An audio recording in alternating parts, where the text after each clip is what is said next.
Hi అండి. ఈ వీడియోలో మనము టేస్టీగా, హెల్తీగా క్యారెట్ ఇడ్లీ అయితే వేసేసుకుందామండి. ముందుగా రుబ్బు పెట్టుకున్న ఇడ్లీ పిండిలోకి ఒక క్యారెట్‌ని తురుముకుని వేసుకోవాలండి. తర్వాత తగినంత సాల్ట్ వేసుకోవాలి. సాల్ట్ వేసుకుని ఇది పక్కన పెట్టుకుని, ఈలోపు రేకులకి కాస్త నెయ్యి వేసుకుని చక్కగా రేకులన్నిట్లికి నెయ్యి రాసుకుంటే టేస్టీగా ఉంటుందండి ఇడ్లీ అయితే.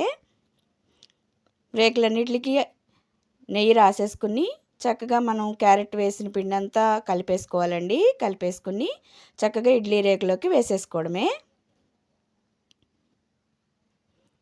ఇడ్లీ పిండిలోకి రవ్వ తక్కువ వేసుకుని మినపప్పు ఎక్కువ ఉండేలా చూసుకోవాలండి. అప్పుడే టేస్టు అలాగే బలం కూడా.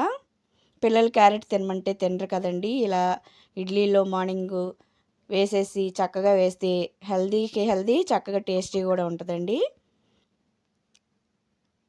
అంతేనండి, క్యారెట్ ఇడ్లీ వేసేసాను. ఈలోపు మనం అవి ఉడికేలోపు చట్నీ చేసుకుందామండి. కొబ్బరి, వేయించిన శనగపప్పు, పచ్చిమిర్చి ఇవన్నీ వేసుకుని వేపేసుకున్నానండి. తర్వాత చక్కగా టేస్ట్ కోసం తాలింపు పెట్టేసుకున్నాను. మన చట్నీ అయితే రెడీ అయిపోయింది. అలాగే ఇడ్లీ కూడా రెడీ అయిపోయిందండి. ఇలా చేసుకుంటే టేస్ట్‌కి టేస్ట్, హెల్తీకి హెల్త్ అండి. చాలా టేస్టీగా ఉంటుంది. ఒకసారి మీరు ట్రై చేయండి. అలాగే కొబ్బరి చట్నీలో ఫైబర్ ఉంటుంది. అలాగే రోజు మార్నింగు ఒక ఎగ్ కూడా ఉండేలాగా టిఫిన్‌లో చూసుకోండి. ప్రోటీన్ కూడా బాగుంటుంది కదండి. ప్రోటీన్‌కి ఎగ్గు. ఒక్కసారి ఇలా ట్రై చేసి ఎలా వచ్చిందో కామెంట్ చేయండి. నచ్చితే ఈ వీడియో లైక్ చేయండి, షేర్ చేయండి, సబ్స్క్రైబ్ చేయండి. మరొక మంచి వీడియోతో మళ్ళీ కలుద్దామండి. బాయ్.